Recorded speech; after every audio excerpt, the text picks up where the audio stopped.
My name is Joon, and I did not know much about other languages until recently. I spent most of my time working at a tech support center in Austin, Texas. Every day, I helped people fix their computer problems, but there was one problem I couldn't fix: my struggle to learn English fluently. Though I talked to customers regularly, speaking English felt like climbing a steep hill. I stumbled, hesitated, and often got lost on the way. At first, I thought my challenge was different from others. I knew a few words and had basic grammar from school, but connecting them smoothly during conversations was hard. I often felt embarrassed when I could not find the right words or when people asked me to repeat myself. I always worried that I would say something wrong. Every day, I walked into the office surrounded by chatter in English and saw my colleagues joke and laugh effortlessly. Their words flowed like a smooth river, while mine felt like a trickle struggling to break free from a dam. This made me feel anxious. My heart raced each morning, and my mind filled with self-doubt. I wanted to express my thoughts and ideas clearly, but fear held me back. I was afraid of failure and rejection, and my words often vanished like whispers in wind.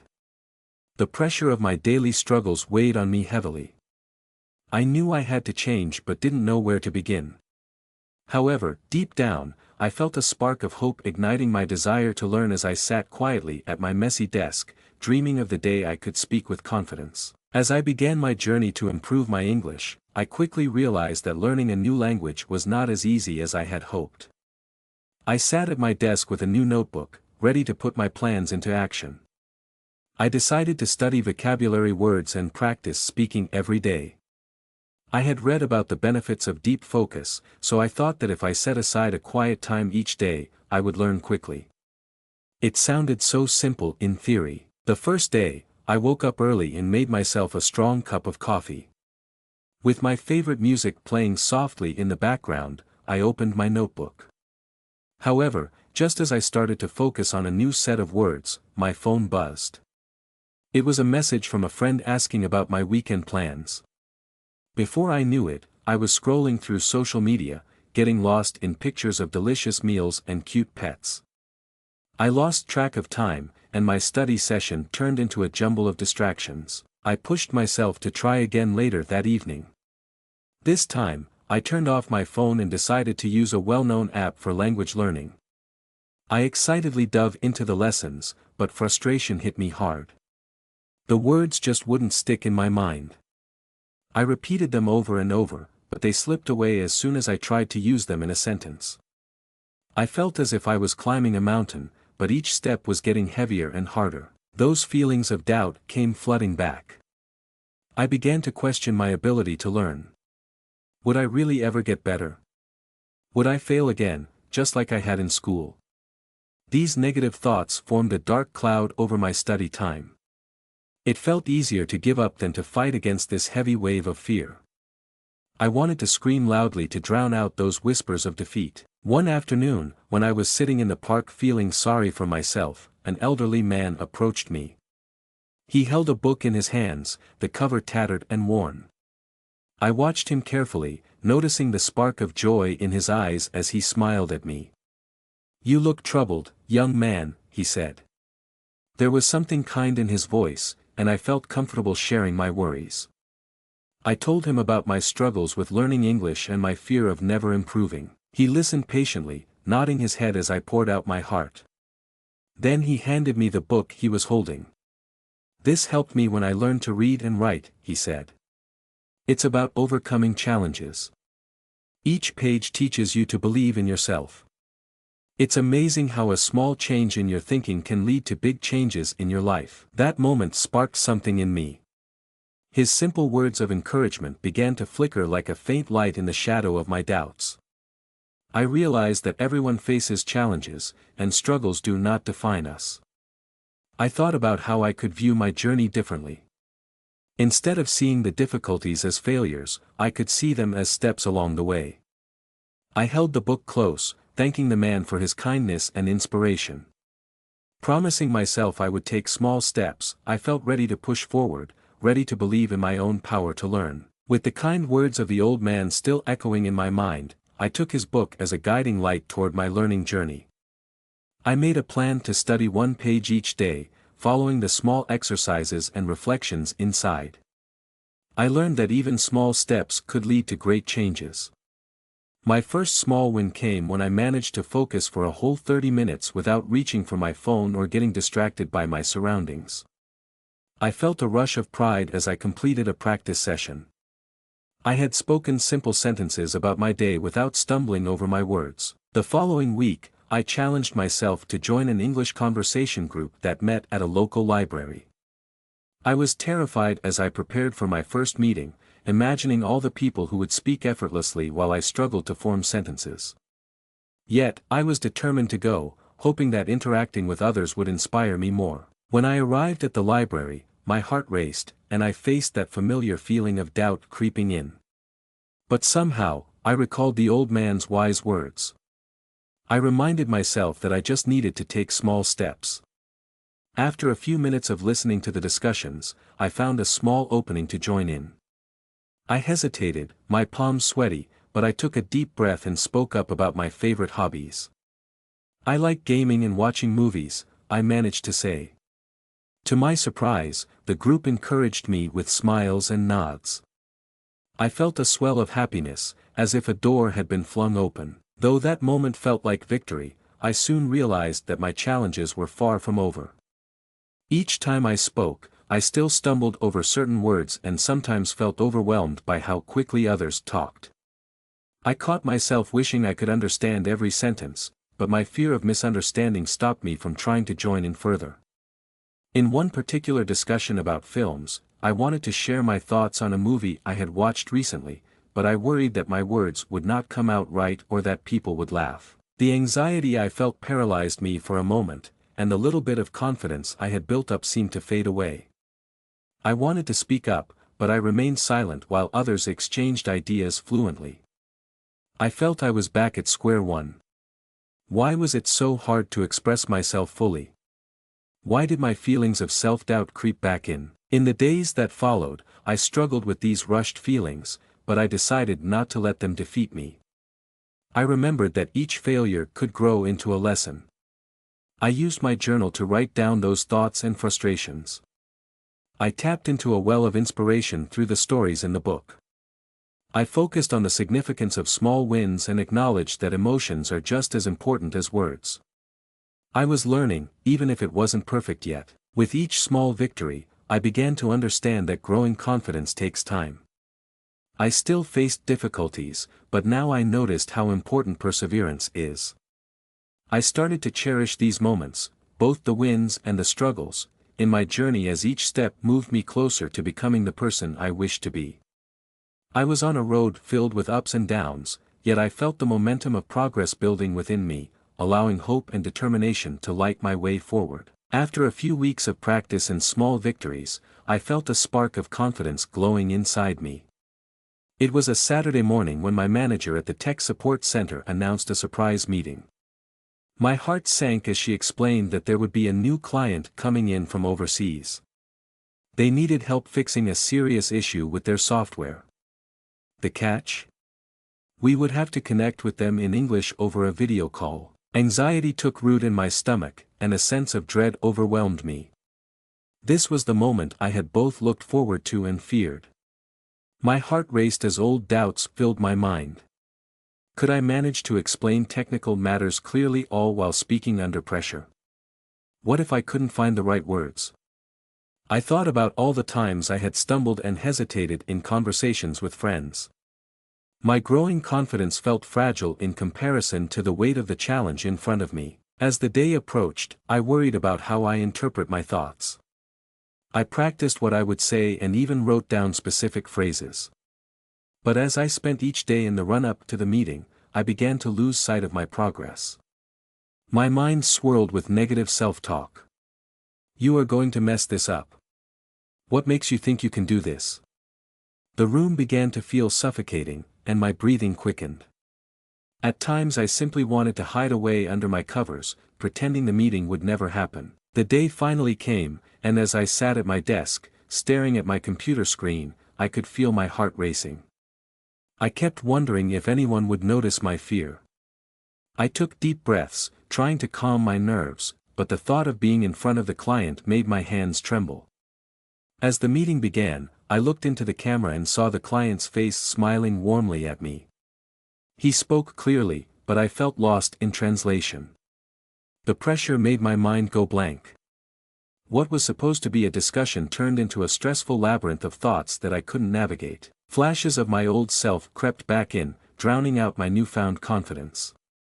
It was as if a dark curtain fell over my mind, reminding me of all my past struggles, my fear of sounding foolish, my history of mistakes, and my constant need for approval. I forced myself to listen, but all I could think about was how impossible it felt to respond. The client asked me a simple question about the software, and I opened my mouth to answer, but nothing came out.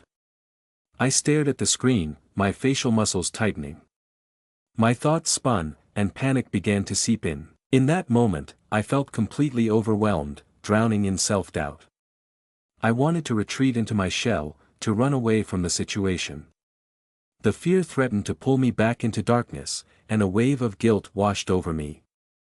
I remembered all the hard work I had put into coming this far, yet here I was, faced with a brick wall.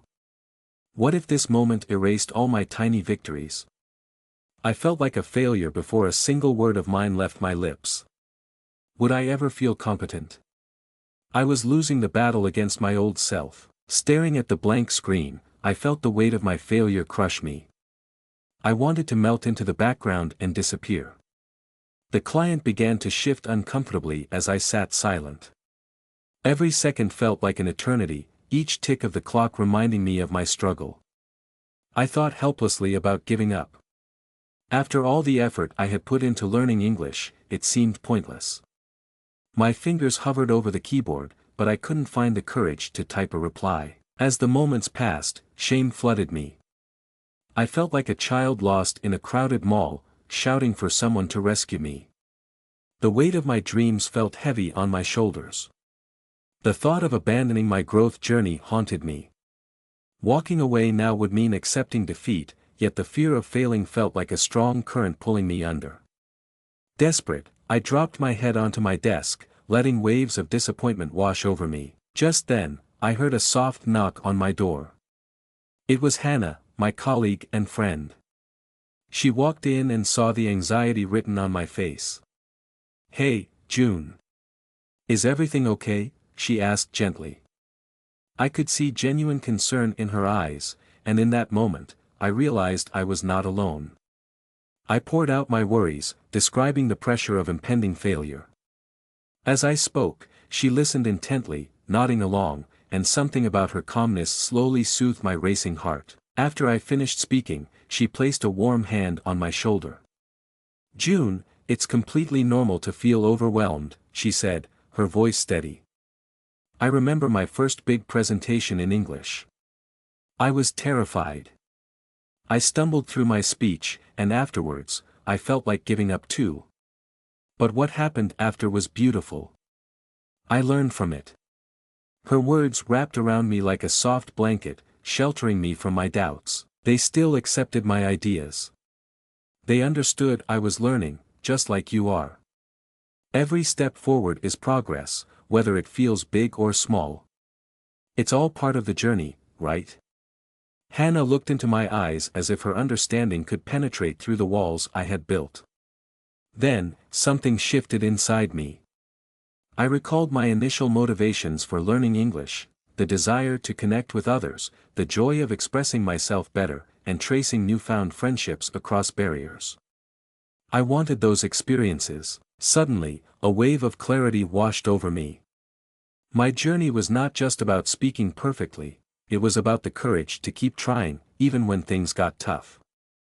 I thought of a vision I had held onto at the start, walking into a room filled with people and sharing stories. It was exhilarating. Remembering this perspective ignited a flicker of determination deep within me. Each struggle now felt like a lesson, each setback just another step on the path. With renewed energy, I sat up straight and nodded at Hannah. "You're right. I need to stop expecting perfection," I said, a hint of resolution in my voice. I knew that it was okay to feel scared and frustrated. I didn't have to let those feelings dictate my journey. Instead, I could choose to learn from them. My resilience was not in never failing but in having the courage to stand back up, dust myself off, and try again. The realization amazed me, as I felt the weight of doubt begin to lift. I wasn't alone. I could rise from this moment, not just for myself but for all those who had ever felt like they were fighting an uphill battle. Feeling a surge of strength thanks to Hannah's encouragement, I took a deep breath and knew I had to confront my fears head-on. As I looked back at the screen, I remembered why I had started learning English in the first place. It was about connection, the chance to share ideas and understand others. I realized that my voice mattered, not just in this meeting but in every conversation I would ever have. With a new resolve, I straightened my posture and wiped the sweat from my palms. I opened my eyes again and focused on my notes. I thought about what I wanted to say and the key points I needed to convey. Instead of worrying about speaking perfectly, I decided to speak from the heart. I was not just a tech support representative, I was someone who genuinely cared about helping a client. The client was still waiting patiently, and I spoke up, slowly at first, but I felt the words flowing with each breath. I understand the issues you are facing with your software, I began, mastering the basic sentences I had practiced so many times. My voice trembled slightly, but I pressed on, calling on the tactics I had learned, deep focus to block out distractions and strategic thinking to navigate the technical details. But the struggle was still real. Midway through the call, the client asked a complicated question that threw me off balance. Panic flicked back through my veins, and my old fears resurfaced, pulling at my confidence. Can you repeat that, please? I managed to say, wishing I could have come up with a better response. I could feel the flutter in my stomach, but instead of collapsing under pressure, I took another deep breath. I reminded myself of Hannah's words, it was okay to ask for clarity. As the client repeated the question, I paused, listening closely. When I finally understood, I started outlining my thoughts methodically, breaking it down into easy-to-follow steps. I felt the adrenaline work in my favor as the struggle transformed into simple determination. I built courage and volume in my voice as I explained the troubleshooting steps. Yes, I stumbled over a few words and even took a moment to gather my thoughts, but I continued without shelving my resignation. First, we should check the software settings, I explained, adding visual cues and clearly articulating each step. I saw the client's demeanor shift from uncertainty to curiosity.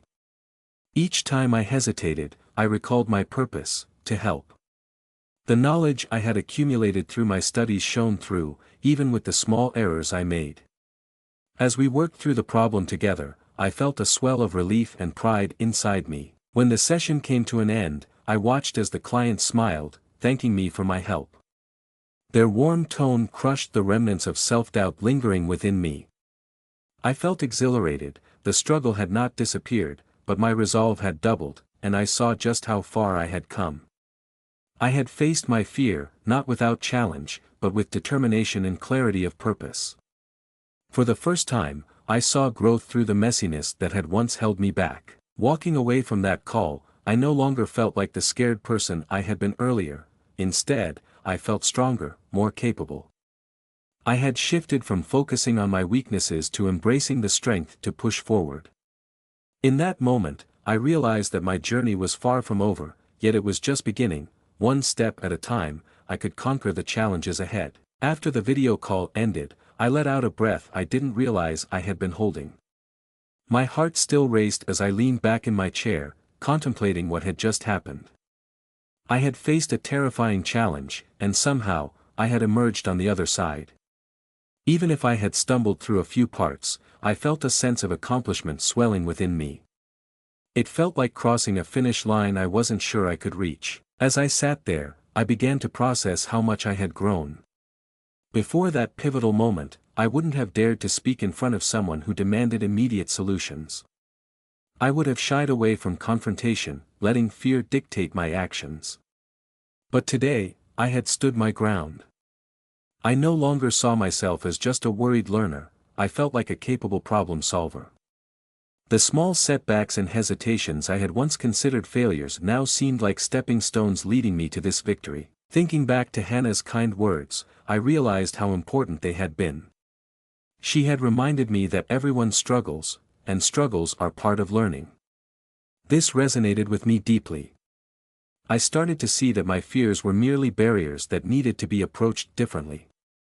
Instead of running from my challenges, I could lean into them, acknowledge my feelings, and find ways to navigate through difficult moments. I grabbed my journal and flipped to the last entry. As I wrote about my experience, I reflected on the lessons life had taught me over the past few weeks. The breakthrough happened not because I had suddenly become an expert in English but simply because I had dared to try. That realization sparked a sense of gratitude within me. I was thankful for every slip of the tongue, every instance when I had felt unsure. These moments had led me to this victory worth celebrating. While I still had much to learn, I understood that this experience marked a turning point in my journey. I had found mental toughness hidden within me, a quiet strength I never knew I possessed. Problems would come and go, but my new perspective taught me that they would always serve a purpose. Each challenge was an opportunity to learn and grow further. I knew that I could keep pushing myself beyond my previous limits. With each reflection, I began to sense a change in my mindset. Fear would be a companion on my journey, but it no longer controlled me. Instead, I could welcome it, understanding it wouldn't be the end of my story. I could shape my own narrative, even when the plot twists were daunting. Courage and resilience would be my guiding stars, leading me toward future challenges and triumphs in this language journey. Smiling to myself, I closed the notebook, feeling a newfound warmth spread through me. The road ahead may still be rocky, but I was ready to carry on with purpose. I could picture myself engaging more during meetings, joining conversations, and connecting with people in ways I had always dreamed of. I might not know everything just yet, but I was becoming someone who had the strength to navigate the unknown. Each step taken today would propel me forward on this lifelong path of learning. In the weeks that followed the video call, I began to notice change in my everyday life. The little victories snowballed into a sense of confidence I hadn't expected. When I arrived at work each day, I approached tasks with newfound courage. The challenges that once made me nervous now felt like puzzles waiting to be solved. I recall one afternoon when a colleague asked for help with a computer issue in a new software program. Rather than hesitating, I jumped right in, explaining the steps clearly and confidently. The old me would have second-guessed every word, but now I simply focused on aiding her. The gratitude in her eyes showed me just how far I had come. My mental strength no longer wavered in the face of stress. I started practicing daily gratitude, taking a few moments each morning to jot down what I appreciated about the day ahead. Whether it was the warmth of the sun or the support of my friends, embracing the positive moments helped fortify my mindset. The fears that had drawn heavy shadows over my thoughts were replaced by this gentle light of recognition. With practice, I learned to understand that my worries didn't define me. They were merely thoughts that would pass, much like clouds in the sky. Furthermore, I found focus in my learning sessions. Previously, distractions pulled me away from studying, but now I created small rituals to enhance my concentration. I silenced my phone, made myself a cozy space at home, and mixed study techniques such as flashcards and speaking exercises. This simple shift allowed me to absorb material without battling a flood of distractions. It was my dedicated time, my sanctuary for growth. Noticing this shift in myself, my colleagues began to comment on my changes. "You seem different, Joon." "More confident," one of my co-workers remarked during lunch one day. I smiled and thanked him, surprised at how visible my growth was. It became clear that my outlook was not just transforming my experiences, but also influencing those around me.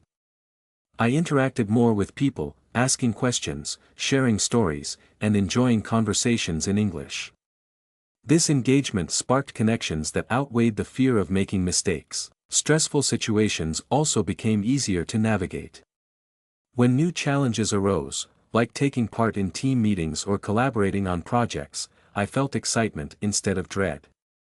I was eager to share my ideas without worrying about stumbling over my words. One time, I led a group discussion about improving workflows in our center. I presented my thoughts clearly, articulating ways we could enhance our processes. I felt a genuine sense of accomplishment afterward as my team members contributed ideas to build on mine. While old doubts occasionally resurfaced, they no longer immobilized me. I remembered what Hannah had shared about mental resilience. Instead of viewing challenges as mountains I couldn't climb, I began to see them as invitations to grow. This approach empowered me to embrace failure as a stepping stone, rather than a failure of self-worth. The healing realization was liberating. Practices aren't merely tasks, I was cultivating a new way of being. By integrating these lessons into my day-to-day life, I learned to convey my journey candidly, sharing not just successes but narratives of effort and determination. I was beginning to live an authentic life, one filled with opportunities, surroundings alive with connection, and endless possibilities. My mental strength was becoming a part of who I was, revealing a resilience that had been hiding all along, waiting for the right moment to shine. As I sat at my desk on another bright morning, I glanced around my workspace and felt a rush of gratitude. The familiar hum of conversations filled the air, but this time, I embraced it. I wasn't just the quiet employee hiding behind the desk anymore. I was an integral part of the team, and with every call I took, my growling fears began to feel like whispers of the past. Reflecting on my journey, I realized just how far I had come. The cautious steps I initially took had grown into strides filled with determination. Each stumble, each moment of doubt, had served as a lesson, sculpting me into someone more confident and resilient. The beliefs that had once shackled my voice had quietly slipped away. I could now articulate my thoughts and ideas, understanding that mistakes and uncertainties were simply parts of a larger narrative. The breakthrough on that day of the video call lingered in my mind, a powerful reminder of the courage that had come to define me. I no longer viewed challenges as barriers but as opportunities to grow and connect. If anything, those high-pressure moments had showcased my growth, transforming my discomfort into action. The pain of discomfort had sparked resilience, and in that transformation, I had discovered strength I didn't know I had. In conversations with colleagues, I noticed I could express my ideas without pause, clarity replaced hesitation. I contributed to brainstorming sessions eagerly, bouncing ideas off of others and soliciting their feedback. Moments that used to drain my energy were now invigorating. I remembered how it felt to be fearful of the smallest interactions, and now, look at how much had shifted. I welcomed dynamic dialogues, relishing the challenges when others asked hard questions because I felt prepared to engage confidently. I could also feel an undercurrent of optimism flowing through my mind. There would be more hard days, new obstacles, and moments when the old doubts might try to creep back in. But I had learned to face uncertainty, not with fear but with hope. I understood now that resilience is not the absence of fear, it is the ability to push through it. The setbacks that felt monumental were mere blips in an otherwise blooming journey. As I started to envision the future, the things I considered insurmountable before no longer seemed daunting. The possibility of discussing projects with company leaders didn't intimidate me as it once had. I reflected that I not only wanted to succeed but also wanted to help others face their own challenges. I could share my experiences and wisdom, support teammates confronting similar hurdles, and cultivate an environment of growth where we could learn collectively. With renewed energy, I took on the small assignment for the day, confident in my abilities but aware of my journey ahead. I smiled to myself as I wrote down my goals, thinking back to my earlier struggles and losses. They served to remind me that growth is not linear, and every step counts, whether climbing upward or stumbling downward. The final thought echoed in my mind: every challenge can lead to incredible growth if approached with the right mindset. I knew I was on a path that was rich with potential. Whatever awaited me in the future, I was ready to face it head-on, armed with the authenticity of my journey and a heart full of optimism. My story wasn't just about learning a new language, it was about embracing life itself, and no challenge felt too great for me to overcome anymore. Stepping into the unknown was a chance for connection and adventure, and I was more than ready to walk that path.